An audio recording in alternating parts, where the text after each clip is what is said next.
Okay, so panoorin na po natin si Mariel Rodriguez, okay? 100 pesos. Katulad po ninyo, nung lumabas po yung sinabi ng DTI, kung tutuusin sa 500 pesos, makakagawa na ng Noche Buena ang isang pamilya. Meron kasing, sige, tuloy lang natin. Trigger po ako doon ng matindi. Kasi ako po, 2 times a week ako nag-grocery. So alam ko po kung gaano kamahal ang mga bilihin ngayon. Exactly. Tapos gagawa ka pa ng challenge na parang pinapakita mo na posible yung 500 pesos. Okay? Ano muna ang Noche Buena? Let's talk about the fundamental aspect of a feast, di ba? Kasi yung mga Noche Buena handaan na yan, magarbo kasi yan, extravagant yung pwede mong adjective na idikit dyan.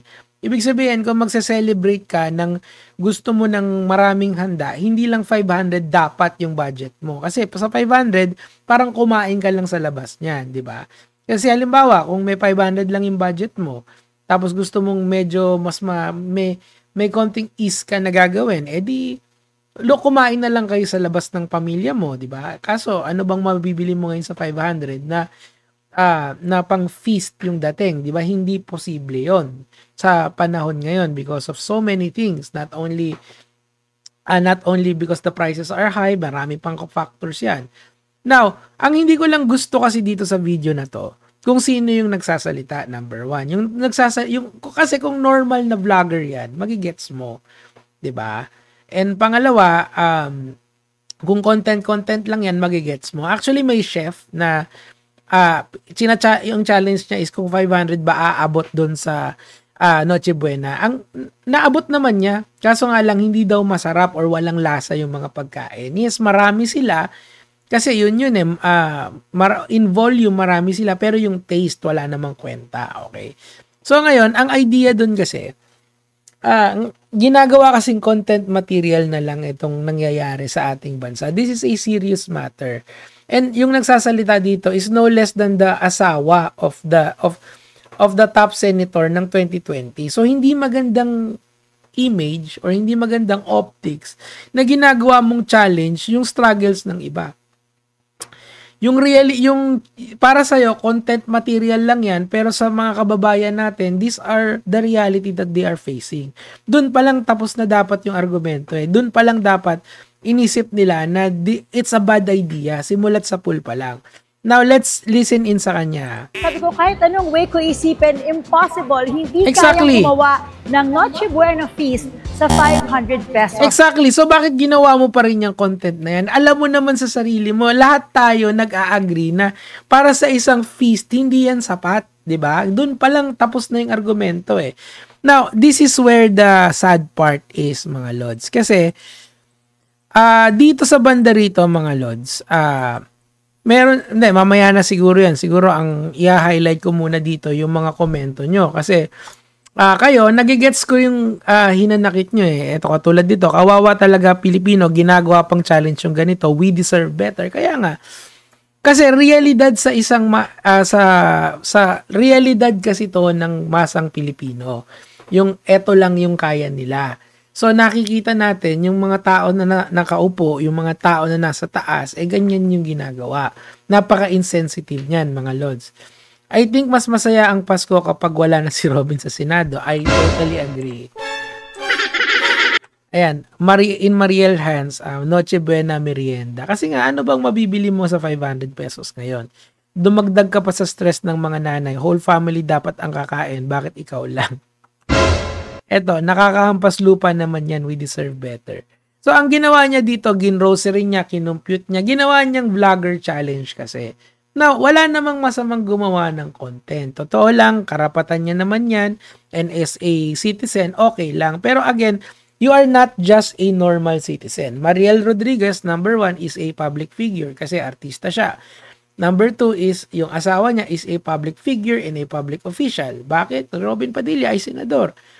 Meaning to say, and since asawa niya ay isang public figure, isang public official, dapat sumusunod sila doon sa ethical standards at least. Kasi sa nakikita kong to, parang it's indirectly mocking yung sitwasyon ng mga nakakaraming Pilipino. And I think everyone agrees with me dito, di ba? nakakahampas lupa naman yan. Minsan nga lang mag-Noche Buena pamilya, tinipid pa. We can't assume we have condiments. We have at it at cost. Ayan, di ba? Kasi isa ding assumption niya rito bago tayo pumunta dyan. Marami siyang ano dito pakawala Doon, pakinggan muna natin siya. Eto. Oh! I'm happy. Ayan lahat yung nagawa niya sa 500 pesos. Puro carbohydrates. Walang kalaman-laman. Because nagawa natin. Kaso, malaki yung assumption niya dyan Una, yung lutuan. Hindi kasali sa budget. Yung condiments, hindi kasali sa budget. Yung asin, alam mo, maraming siyang tinanggal dyan. Pero, parang isang meal lang per family. So, ayan na pinagkasya niya sa 4 na pamilya. Kasi nga, di ba, sinabi ko, ang average is 1, 2, 3, 4, di ba? So, I feel like, I don't know, it feels sad. Yun lang yung sigurong maano ko, yung makikita ko sa ganitong bagay. Kasi parang triviality na lang sa kanila yung buhay ng Pilipino. Parang trivial na lang sa mga kagaya niya. They don't empathize anymore. Ako naman, masasabi ko naman na yung buhay ko is hindi naman pangit yung buhay ko. Sa tingin ko naman, kung gusto ko magkaroon ng handaan na magarbo, kaya kong budgetan. Pero, insofar as yung ganitong mga klaseng, kasi meron din nagsasabi sa akin, Nick, subukan mo yung 500 budget. Ang sinasagot ko lagi, bibili na lang ako lubid, tas papadala ko dun sa nagsabi na 500 lang yung budget. Kasi nga, siguro, kung konti lang kayo sa pamilya or isa ka lang sa, solo ka lang, single person ka lang, pwede. Walang problema. Kunyari, nasa trabaho ka ng Pasko, okay lang. Yung 500 kasya na yon to treat yourself. Pero, to treat a family of 4, parang 133 pesos each. Tama ba ako? Or more or less ganun Tama ba? 125 each. 125 pesos each lang kada isang tao sa pamilya. That's like isang meal sa Jollibee lang kung titingnan mo, 'di ba? Yung wala pang Coke, 'di ba? Or meron na yata, kasi may drinks na small. Ang point ko rito, mga lods, let's not trivialize yung mga ganitong bagay kasi ang suffering yan ng Pilipino sa pang-araw-araw and then gagawin mo content material. Mahiya ka naman, 'di ba? Okay sana kung hindi ka actually, milyonaryo. Ilan ba yung sauce, yung Sal-N ni Robin Padilla, 350 million. And then, sasabihin mo sa amin, you can relate to the common man. Of course not. That's why I don't do this shit, yung mga ganyan. I mean, I can. Pero hindi ko gagawin. Kasi I feel bad for my fellow Filipinos na nag-i-struggle sa buhay, tapos ang gagawin ko lang silang content material. Sabi ko nga, kung gusto nyo gawin ko ng content yan, pupunta ako sa Ace Hardware, tapos bibili ko lubid, tapos papadala ko sa DTI. Pero of course, I'm not gonna do that, syempre. Dahil unfair nga talaga yon, di ba? Now, meron din akong napansin dito. Yun na yung mga pinakamura. Although, ano kasi siya, Lods, mga Lods. Hindi naman ako sigurado dito, pero ang pwede kong speculatein kasi pag tinitingnan mo yung mga shots niya, kita yung brand name. Usually nakatakip yung brand name niyan kapag isang artista ang gumagawa ng isang Noche Buena feast. So meaning to say, I don't know.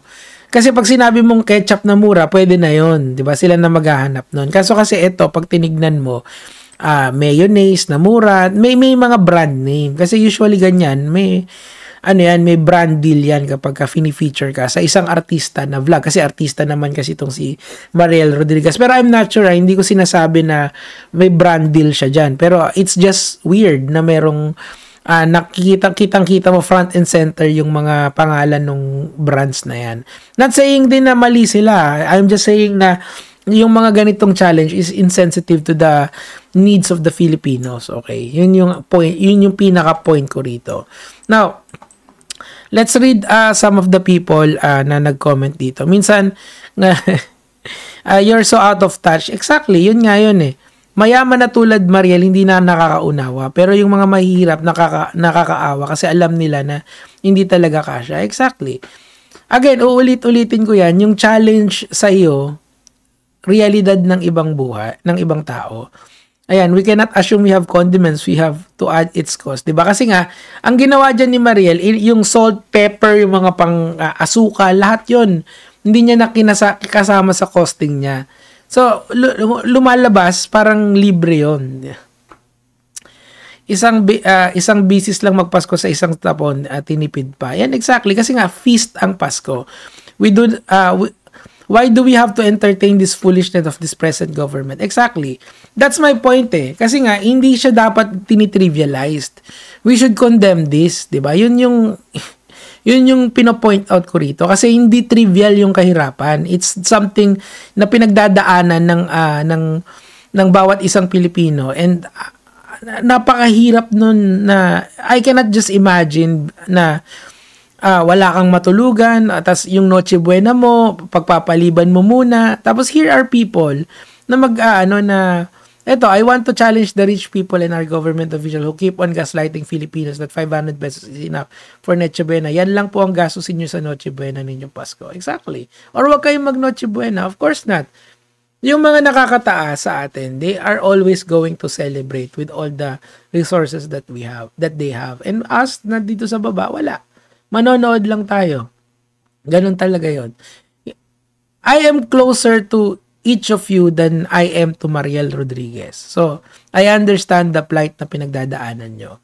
Although masasabi ko na siguro hindi lang 500 ang kaya kong budgetan sa Noche Buena, pero if hindi naman ako required na maghanda, hindi na lang kasi sayang yung pera eh. I mean, it's just how it is. Yun lang naman po yung sa akin for today. Huwag po tayong maniwala dyan sa 500 na katarantaduang malaki yan, gege mga lods.